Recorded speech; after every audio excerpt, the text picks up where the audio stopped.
که تاسو هم په سعودي عرب کې چاته خپل د الراج اکاونټ نه په غلط نمبر باندې پیسې لیږلي وطنوالو نو تاسو اوس په هغې باندې ریپورټ کولی شئ او ممکن ده چې هغه پیسې تاسو ته هغه کس ریفند کړي. دا الراجي په خپل اپلیکیشن کې یو ډیر ښه اپشن اډ کړی دی ځکه اکثر ډیر داسې کسان چې په غلطۍ باندې بل چاته پیمنټ ورولېږي او هغه نمبر کې غلط شي نو هغه پیسې بل کس ته لاړې شي. اوس تاسو په الراجي کې په اسانه باندې په هغه ټرانزیکشن باندې ریپورټ کولی شئ او هغه پیسې تاسو ته راواپس کېدی شي. زمونږ نه به اکثر په کمنټ کې کسانو تپوس کوو یاره چې موږ په غلط نمبر باندې پیسې لیږلي دي موږ د هغو سره کنټیکټ څنګه وکړو. وطنوالو د دغه کنټیکټ دپاره به اول تاسو برانچ ته تلئ. اوس دا تاسو په اپلیکیشن کې هم کولی شئ. کله چې دغه ریپورټ تاسو وکئ نو هغه کس ته نوټیفیکیشن لاړ شي که هغه کس ښه وي او پیسې تاسو ته ریفنډ کوي نو هغه کس یې ریفنډ کولی شي. خو که هغه انسان ښه نه وي او پیسې تاسو ته نه ریفنډ کوي نو بیا د دې بله لار نشته په غیر د برانچ ته تلو نه. وطنوالو دا ریپورټ په تاسو بالکل فری کولی شئ نو تاسو پې وکئ که هغه کس خوي نو پیسې تاسو ته واپس کی نو تاسو هغه تاوان به را واپس شي.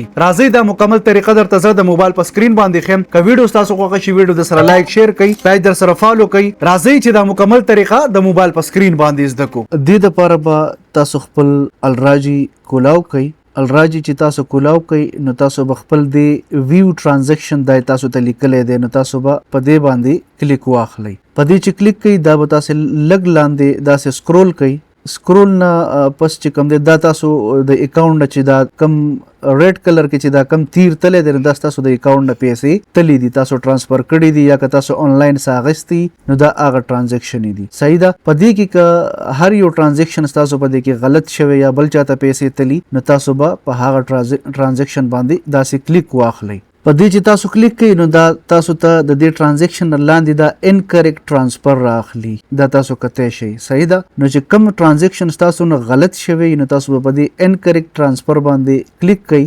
چې کلیک کوئ نو دلته کې به پکې بره تاسو سلیکټ ریکویسټ ډیوریشن دیږي کې به پکې تاسو هغه نمبر ور واچوئ په کوم کې چې تاسو ټرانسفر کړئ. زه پکې تاسو ته صرف د فار ایگزامپل زه به پکې 4 ورځې ور واچوم. صحیح ده. او دا چې دی دا د ایبان نمبر دی دا پیسې دی اماونټ دې نه پس چې کوم دی ریزن چې زمونږ کوم دی ټرانسفر اماونټ ټو یور اکاونټ بای میسټیک تاسو چې کوم کس ته دا سبمټ کوئ نو دا به هغه ته ځي د دې نه پس په هغه دا ریکویسټ لاړ شي نو که هغه چېرته دا وکتو او په اړه کې رحم راغی پیسې تاسو ته واپس ټرانسفر کړي نو ښه او که نه یې واپس کوي نو بیا خو د هغه مرضي ده. بیا به تاسو دویمه طریقه دغه ده چې تاسو بیا پسې بانک ته ځئ. صحیح ده. خو دا یو ریکویسټ دی دا چې تاسو کله سبمټ کوئ نو دا به هغه ته ورورسي. ډېره مننه. همدغه سمپل طریقه وه په دې باندې تاسو هغه ته ریکویسټ کولی شئ. ډېره مننه. د خپل ځان خیال ساتئ. د الله په امان.